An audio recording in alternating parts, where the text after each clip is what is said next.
He gave his name to a facial hairstyle and a gun, though in the former case it was back to front.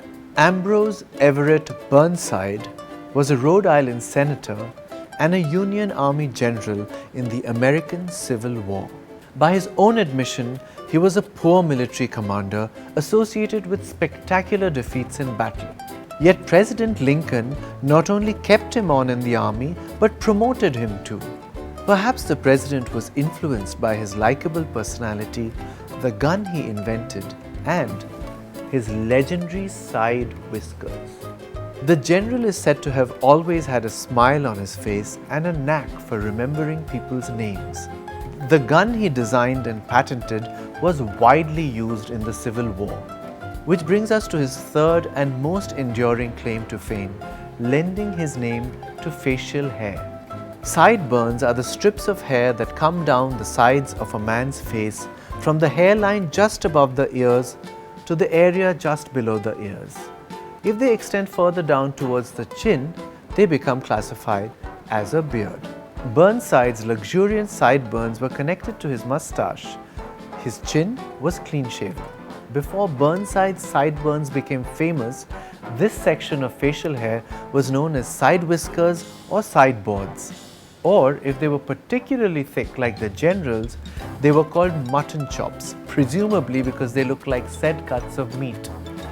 My sideburns, of course, are far less impressive. The Evening Telegraph, May 1866, has the earliest mention in print of Burnside's hairy legacy. It was referred to as Burnside whiskers.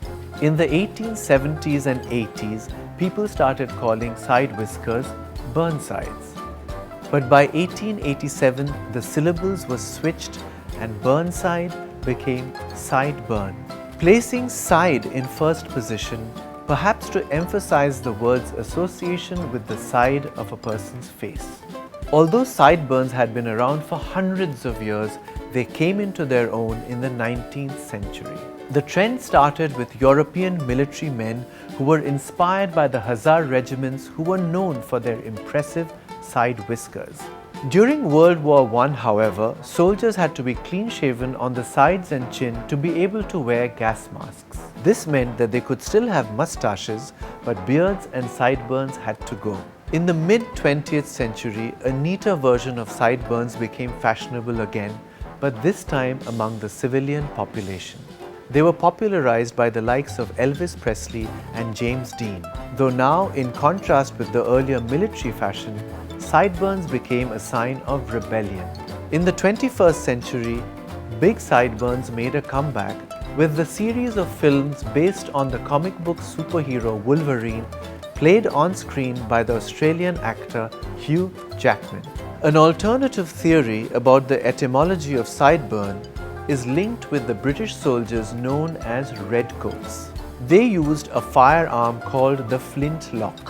When it was fired, gunpowder sprayed out of it, causing burns on the side of the face. The soldiers were perhaps encouraged to grow side whiskers as a measure of protection against the burns, as also to hide the burn marks. Supporters of this claim find it more plausible than the theory that the syllables of Burnside were flipped to give us the word sideburn.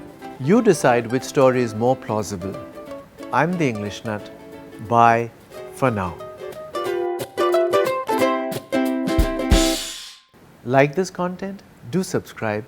Like, comment, share, tag your friends. From one English Nut to another, thank you.